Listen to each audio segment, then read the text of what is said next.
Alioune Tine, le prophète du chaos, quand le dinosaure de la société civile souffle sur des braises pour exister, par Malik Ba.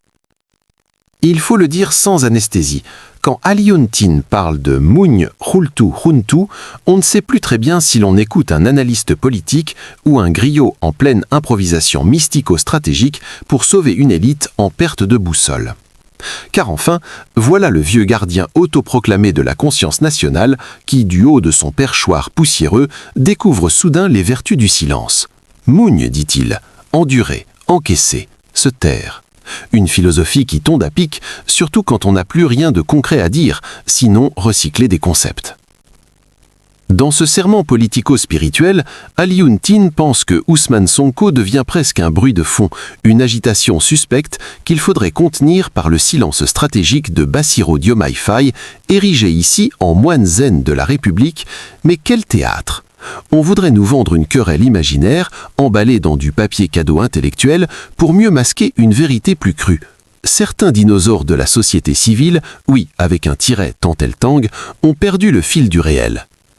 Alioune Tine voit des pyromanes partout, sauf dans le miroir. Car qui attise vraiment les braises, sinon ceux qui, à longueur de tribune, fantasment une rupture entre deux hommes que la réalité continue d'aligner côte à côte?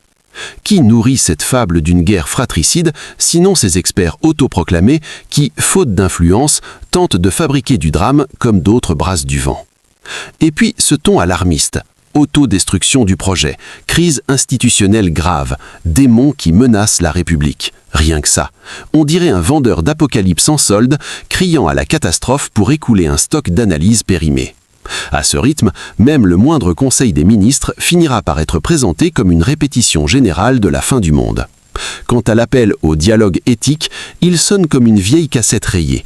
Toujours les mêmes incantations, les mêmes postures morales, les mêmes appels creux à une classe politique qu'on feint de découvrir à chaque crise imaginaire.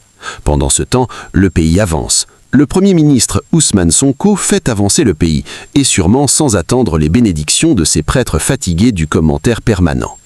Non, monsieur Tine, le Sénégal n'a pas besoin d'un oracle en retraite qui prophétise des divisions pour exister médiatiquement. Il a besoin d'analyse ancrée, de lucidité et surtout de silence. Oui, ce fameux Mounye que vous prêchez si bien, mais que vous appliquez si mal. Car à force de crier au feu là où il n'y a que des braises, on finit par devenir soi-même l'incendiaire qu'on prétend dénoncer.